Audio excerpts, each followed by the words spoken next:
Hello and welcome to episode 7 of season 1 of Anime Kiwi. I'm Mike, and things are going to be a little different today. First, you may have noticed that my two co-hosts are not here live with me. Things have come up, and as such, we are going to do this in a couple segments. Much different than usual. The other major thing here going on is that we had originally planned this to be the penultimate episode, but things have shifted in such that this is actually the last episode of the season. So, as it stands, I am going to run through what happened in these last 6 episodes for the sake of completion and give my thoughts. I'm going to hand it over to AP and then read Random Battle's closing thoughts off to you. And then we'll close like we normally do. So with that in mind, let's start with episode 21. So in episode 21, the coup forces sent a guy who I think is called Bagdash to go infiltrate Yang's fleet and assassinate him. But Yang is able to see through this, or Yang or Shernkopf for someone is able to see through this and stop this from happening. And the coup forces don't know what's up. So they send their fleet, I think it's the 11th fleet, to go after Yang.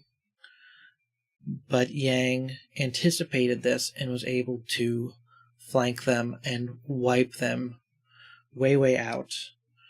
I think that Yang offered them the chance to surrender, but the let me see. Yeah, Yang offered them the chance to surrender, but the guy in charge of the 11th Fleet chose to blow his brains out instead of that. While this was happening, there was a, peace rally on Heinesen, and the coup forces tried to break it up, but the guy in charge was, as per usual for the Alliance, grossly incompetent, and ended up turning into a riot where lots and lots of people died. I think they say it was in thousands, including one Jessica Edwards, at which point Yang kind of went, huh, and continued on his way. And that was the end of episode 21. So episode 22 I thought was supremely dull. It opens up with some guy whose name I don't remember. He's a high admiral, I think, winning a fight for the people who are trying to keep the nobles in power. But he gets back to his base and finds out that one of his subordinates went out to try and get some of the frontier planets back that Kirchheis had taken over. But when he got there, he was outgunned and outmanned and tried to escape. He tried shooting through his own people to get out of there.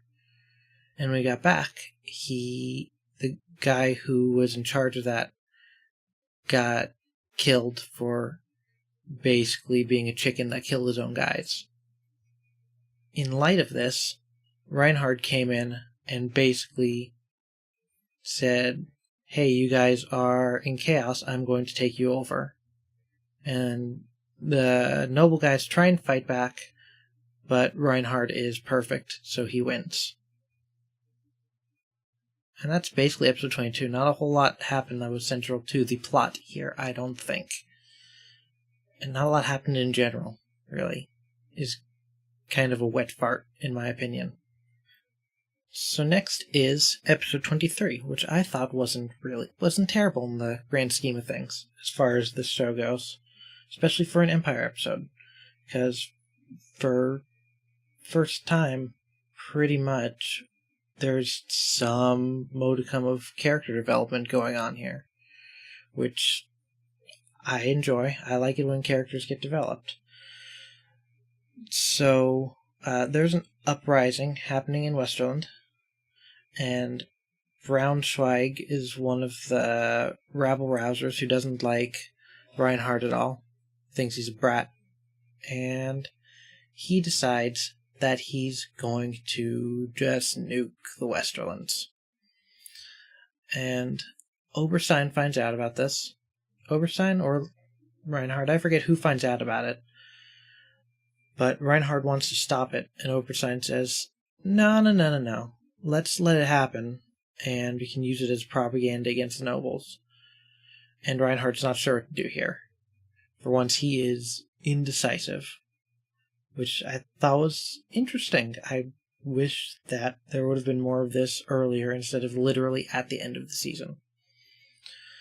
So Reinhardt takes time to think, but the time Oberstein gave him was longer than he actually had, so the planet gets nuked before Reinhardt had a chance to think about it. And he's upset with Oberstein. It's visible being upset at something besides the nobles. There's character growth going on here, and I think that's a good thing. So, there's nothing else he can do, so he sends images out throughout the Empire and says, hey, these nobles are fucking shit up for you guys, the little people. So, long story short, the people who are trying to preserve the noble way of life lose again, and this is basically their end of them, because they force Braunschweig to kill himself. And Reinhardt wins. He's basically de facto leader now. So that's episode 23. Let's get over to episode 24.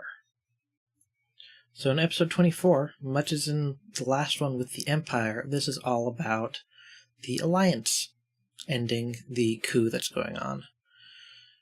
So after Yang's victory in episode 21, the coup forces are basically, they've lost all their control off of the capital planet. And they think that they are protected by the Artemis necklace, which I'm pretty sure was pretty well established can be destroyed really easily by Zephyr particles. But before that, Yang goes up to Bagdash, who has joined his forces to the dismay of some of Yang's advisors, and basically broadcasts a thing where Bagdash is saying, hey, this is all a setup by the Empire. You guys are a bunch of lemmings just kind of going forward with Reinhardt's plan. And then it cuts to a meeting between coup leaders, and they're like, no, this can't be. And that drunk guy, who they're keeping around for reasons I'm not completely clear on, says, yeah, that's right. See, I got it right here. Reinhardt gave it to me on a cocktail napkin. The plan. Yeah, you guys are dumb and bad. So, basically, there's more disarray within the coup forces, but they double down on what they're doing. And they're like, no, Yang can't get through our Artemis necklace, and then Yang does exactly that by just ramming ice speed. He rams some ice through the necklace at light speed. There we go, got that out. And the coup forces surrender. But they destroy all evidence that the Empire was involved. There's a gunfight, and Admiral Greenhill, not the girl whose name I can't remember, who wants to hook up with Yang, he dies. And then Truant comes back into power. It turns out he was hidden by the Earth Cult. That's episode 25. So let's get into these last couple episodes, which are pretty Empire-centric. So yeah, let's get to episode 25. So episode 25 is a lot of setup. Kerchise gets to the fortress that they had taken over from the rebels, and he goes and has an argument with Reinhard about how they should handle what Oberstein did about lying to Reinhard and getting that whole planet nuked. Reinhard just takes responsibility for it, and they get a message that there's a plot by Lichtenlad, who I can't remember who he was or what his position in things was, and apparently there's a plot to kill Reinhard. After that, there were some prisoners of war from the Empire coup that come in.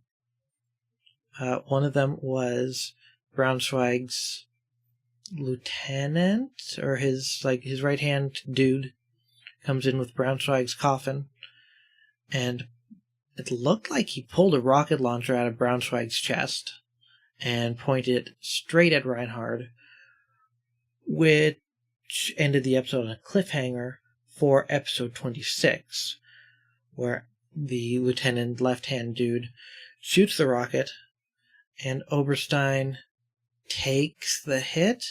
Or I don't know if it was a rocket or a gun, actually, since Oberstein took the hit, but he took the hit. And Kerchise tries to grab the weapon, but he's shot in the chest and neck, and then blood's just shooting everywhere, and it's much more visceral than I was expecting it to be. But Kerchise dies. He's dead. And it seems like this has caused a big shift in Reinhard. Understandably. But he's unable to do anything for a while. And there's a big meeting among his group, I guess, his subordinates, to try and figure out how to get him back in the game. And they decide to go back to Odin to arrest Lichtenlad for his plot. And this seems to snap Reinhard out of it somewhat.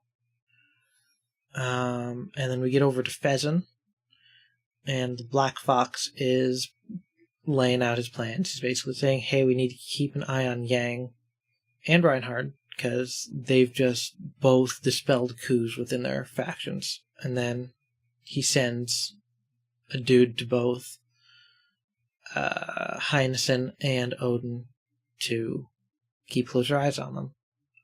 When Reinhard gets back to Odin, he's basically appointed the leader of the Empire. And we get a nice shot of Kerchise's grave, and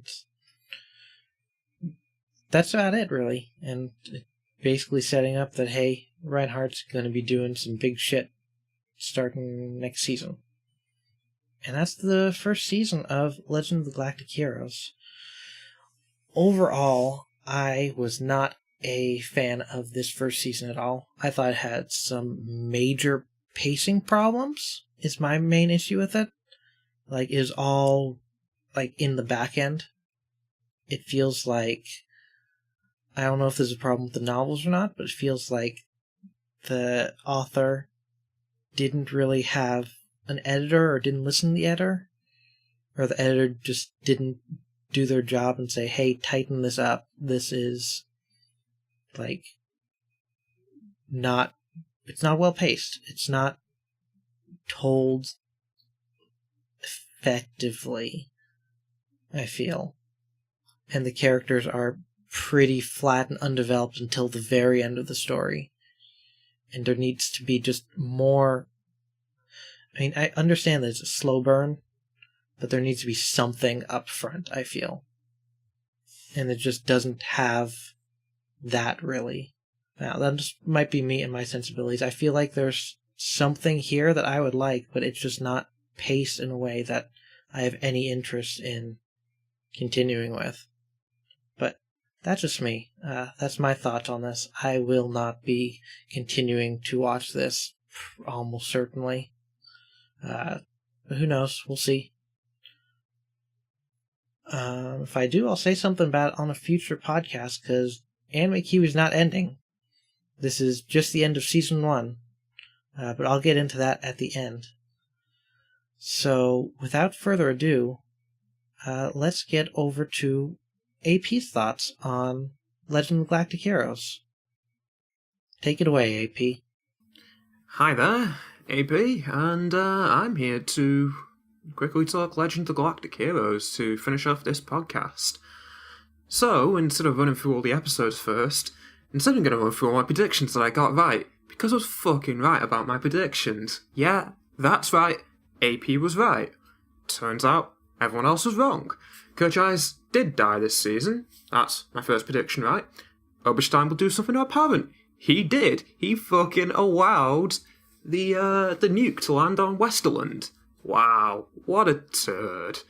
It's a grey issue. He had a utilitarian, as it is actually supposed to be said.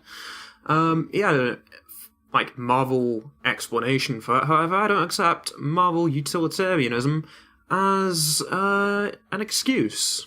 Because it's old-fashioned and allows a lot of people to die. It's very realpolitik. Don't like it. But yeah, he did that. He did something abhorrent. Goodbye 2 million people in Westerland. Civil war between the Empire, in the Empire between nobles and Reinhard. Fucking happens. Civil war in the FPA. What do you know? There was a civil war in the FPA. There was a coup d'etat. It happened. So far we're 4 for 4. Yang will eventually resign from the military and retire. Not happened. I think that will be next season still. Yang will die before the end of the show. Not happened, obviously. End of the show. Let's see, any more of these? Actually applicable? Nah, none of the other predictions I made, none of the other 12 are applicable yet, because it's all Season 2 onwards. So, out of the 4 predictions I made for Season 1, all 4 of them were correct. I feel good about that. So, what do I think of, this is the last episode, really, so it shouldn't just be, what did I think of these 4 episodes or 6 episodes? I don't really remember how many I watched. It should also be an entire retrospective of what I watched in all. So, the 6 episodes are very good, very enjoyable. All the combat scenes were absolutely fantastic. I enjoyed every single minute of them. Although, I feel like they kind of brush through a conflict on the FPA side a bit too quickly and spend much more time focusing on the Empire side. The FPA, as usual, just turns into a here is Yang winning sort of thing. It doesn't really emphasise much struggle on his end, but then that might just be the case of there's not a good enough crop of commanders to really oppose Yang. I don't mind that. I like the little details in the story that they told over these 6 episodes about is a coup a legitimate form of government? That's sort of what I was getting from it. Is it a justified thing to do to just get rid of democratic means of politics and replace it with a despotism? And whether a coup d'etat, if the people want it, is despotism. Although I would not really say that the people wanted it. It was more just a elite level sense in the military that they wanted the coup. And it seems like a lot of people do not want the war to continue, which is what the coup wanted to happen. Salvation Council wanted to continue the war and win it. Greenhill died, didn't shock me at all. He was obviously going to die at the end of that. It does mean that I now believe that there's been a real emotional arc for Frederica Greenhill. That, by the way, I meant the other Greenhill, Dad Greenhill. Now there's been an emotional arc for Frederica. She's probably going to be an extremely important character going forwards. I'd like to see where she goes. However, you probably won't get to hear me talk about that because, obviously, this entire thing closing down. But yeah, I'll definitely be following this show going forwards and watching the characters with intent. So yeah, the Empire side, Civil War. What did I think of that? Empire side Civil War, much drier. Yeah, much drier.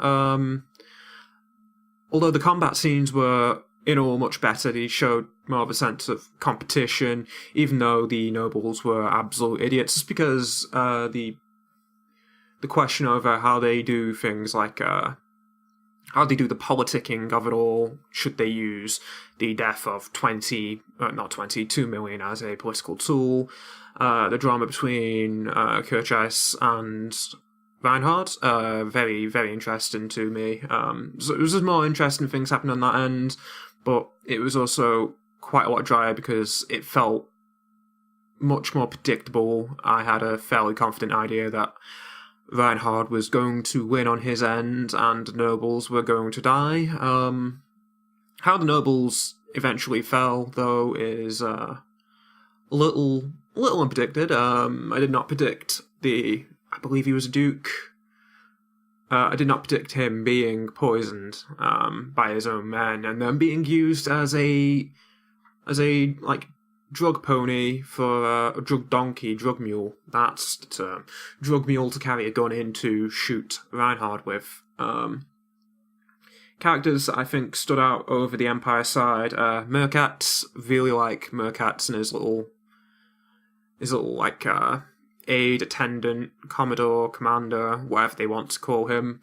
I can see them going places, especially since he's now defected over to Yang's side. I can see him being a mainstay. He'll probably die in season 4. It'll be an emotional moment. That's where I see that going.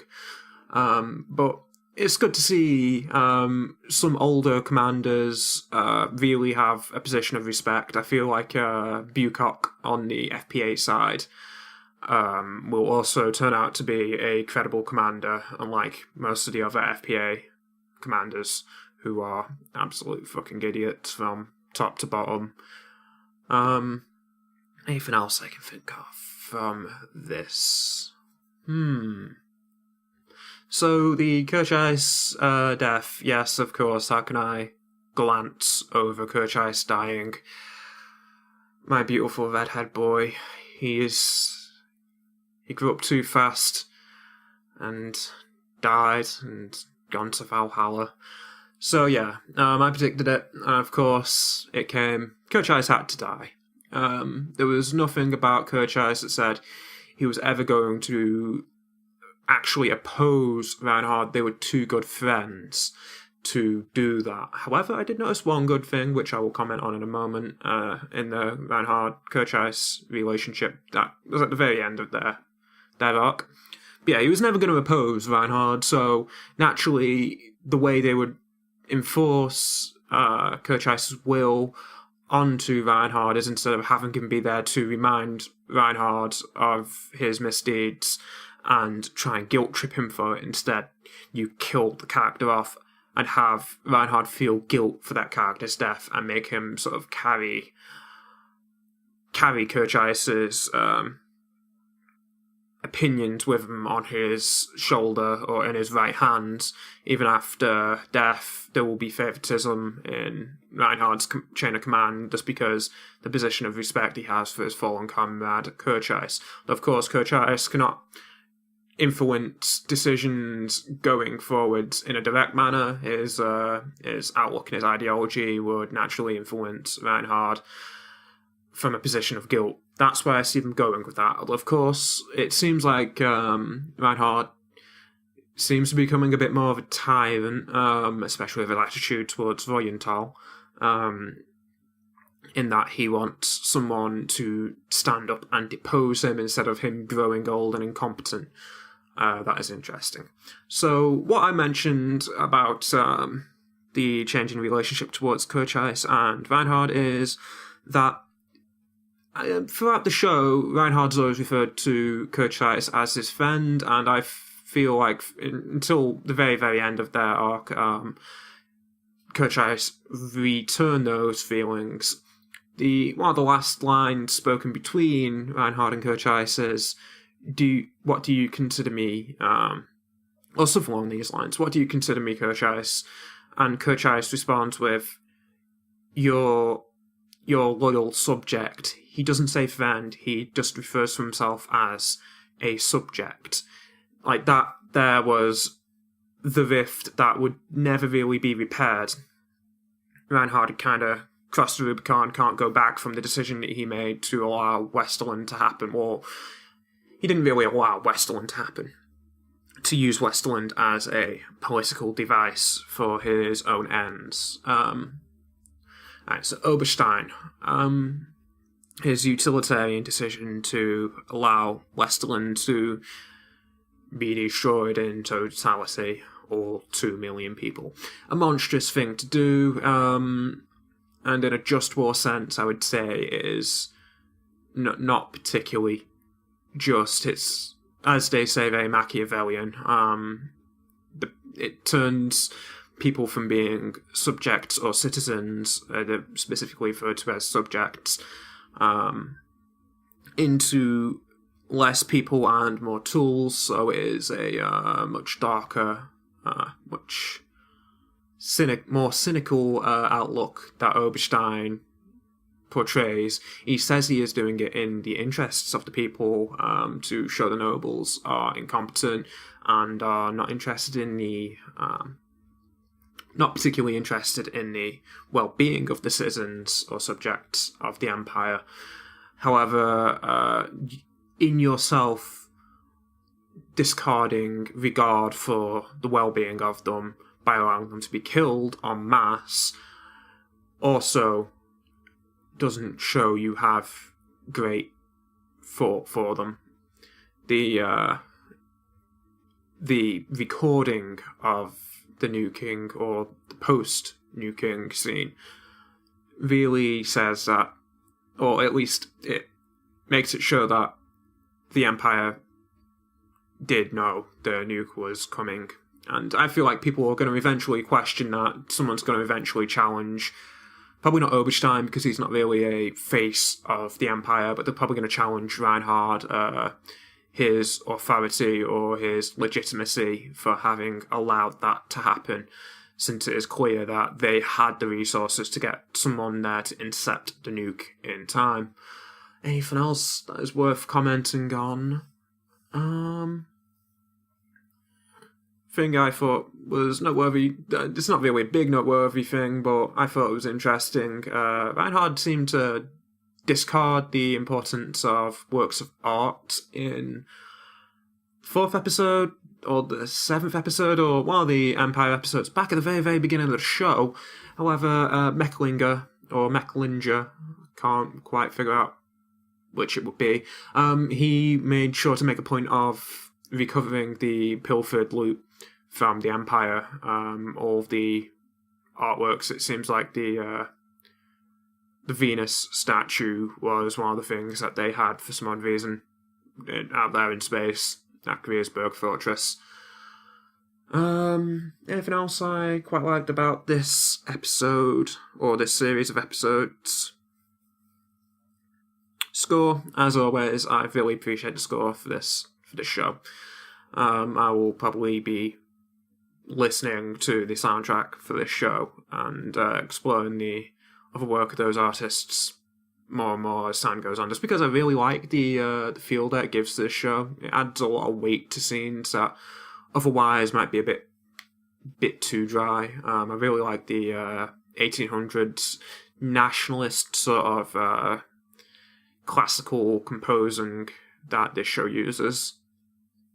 So retrospective of all of Season 1 of Legend Galactic Heroes. Out of the 3 of us who have watched it on this podcast, I would say I've probably enjoyed it the most out of the 3 of us. I've been extremely into the show, extremely interested in looking at and exploring the themes that are brought to the forefront. I've considered it a much better anime than most of all anime. In fact, yeah, all anime that I've seen before. I have a much greater appreciation for what this show is trying to do than what anything else I have seen has tried to do. Even after the demise of this podcast, rest in peace, I will definitely continue to watch this show. I may even record a few things and my thoughts, feelings on the show. But there's no obligation for you guys to really watch it or listen to what I have to say. If I do, it'll be over at YouTube channel The AP. It has a picture of Pompidou from Life is Strange as the avatar. That's how you know you're on my channel. It's got 2 Spelunky speedruns on it, and that's it. But yeah, I might come back and explore some themes or look at some of the historical contrasts that this show makes as I continue watching it. So yeah, all in all, I found this a very, very enjoyable show. Disappointed that we never really got to finish this podcast, and I'm a bit dismayed that Mikey didn't enjoy the show nearly as much as me. In fact, he didn't enjoy the show at all. But that's just people's tastes. People have different tastes. Mikey doesn't seem particularly into the dry, slow, political thriller that this sort of show would have. And I feel like I was looking at it from a much different direction than, say, Random Battle, who also enjoyed the show, was looking at it from. He was looking at it in a much more, there are good guys, there are bad guys, Yang is the good guy, he's going to do everything right, sort of thing. Reinhard is a good guy, he's going to do everything right, but is he going to do everything right, sort of thing. This show doesn't really have good guys, doesn't really have bad guys, it has characters and it has a small cast of protagonists. It seems to largely leave the interpretation of the morality of their actions down to the viewer. I'd say this isn't really a show about good versus evil or anything of that nature. This is just more a show which contrasts various approaches in moral philosophy towards conflict and politics, and sort of has a very, very small, brief philosophical debate between 2 disagreeing points or 3 disagreeing points before moving along. And as someone who studies politics, naturally that's something that appeals to me greatly. Something I find very interesting as a student of politics and a follower of history. I am this podcast's Yang Wenley in that respect. But yes, there's a lot I was getting from the show that Random Battle wasn't, and there's probably a lot that he was getting from the show that I wasn't due to my respective outlook, and I don't feel like Mikey was particularly getting anything from this show other than cold feelings of regret. So, yeah, that was just my feelings on this episode of Legend of fucking hell, how did I mess that up? Legend of Galactic Heroes podcast. I've been another person, RAP, and thank you for tuning in to this, and I'm sorry that it died on the vine so soon instead of blossoming into a great tree. So, yeah. Disappointing, but it happens. Hopefully, if you decide that you're interested in hearing what this idiot has to say about moral philosophy in regard to Legend of Galactic Heroes, let me know. I'll probably consider making some slightly more in-depth videos exploring the themes that this show puts forth and upload them on my YouTube channel. If not, then it's fine. I don't mind. It's an additional thing that you guys may or may not want. It's not the end of the world. Anyway, thanks for tuning in. I've been enough person, and I hope you enjoyed. Bye. So yeah, as much as I hate to admit it, AP was right about a few things in these first episodes. So I guess he deserved his chance to be a smug little shit there. But he forgot something. He says, I forgot to say this in the recording because I am an idiot. Please read this. It says that one thing he was disappointed in by the event of this season's arc is the lack of important female characters. Naturally, an imperial regime is not likely to be very socially progressive, but the small amounts of important women in the FPA was dismaying. There are 2 noteworthy women there, Greenhill and Jessica, one of whom spends all her time admiring Yang and falling like a puppy, and the other one dies and is then left as a Yang never said a word ending. Hopefully, the rest of the show addresses the lack of influential women in some regard. I'm sure you'll find out. I'm sure you will. And finally, I have just a short little sentence by Random Battle saying his closing thoughts on the series. He says that he stands by his feeling that Legend of Galactic Heroes is a good show that's worth getting into if you know that it's going to be a methodically paced shonen political anime with occasional space battle every couple of hours. With that said, this is the end of Season 1 of Anime Kiwi, in which we cover the first season of Legend of Galactic Heroes. Sorry that we did not cover all of it as originally intended, but, yeah, shit happens. I really am sorry that we couldn't complete it. That said, like I said at the beginning, Anime Kiwi is not over. We will continue to do specials on movies. In fact, there is, up at the same time as this episode, a short special on the short experimental film Cat Soup, which was recorded by me and Cat Doter. Also, next week's episode will be a pitch episode in which I pitch 4 series to Cat Doter, and we're going to try and pick one for Season 2. Those 4 series are The Tatami Galaxy, Mononoke, Kids on the Slope, and Haibane Renmei. We are polling to see which one the audience that we have here would most like to see us do. And you can get to that poll at bit.ly/AKS02poll, all capital letters. You can also leave your thoughts on the first season of this, or what you want to see next season, in the comments for the YouTube version of this, or you can reach us at the Game Kiwi on Twitter, or you can reach us on Facebook at facebook.com/thegamekiwi. And I am very happy to announce that I just set up a way to email us, so you can reach us at anime@gamekiwi.net to send us any of your anime or Anime Kiwi related emails. So do that. If there's something interesting that we have something to say about, or questions that we can answer, we'll read them live on an episode.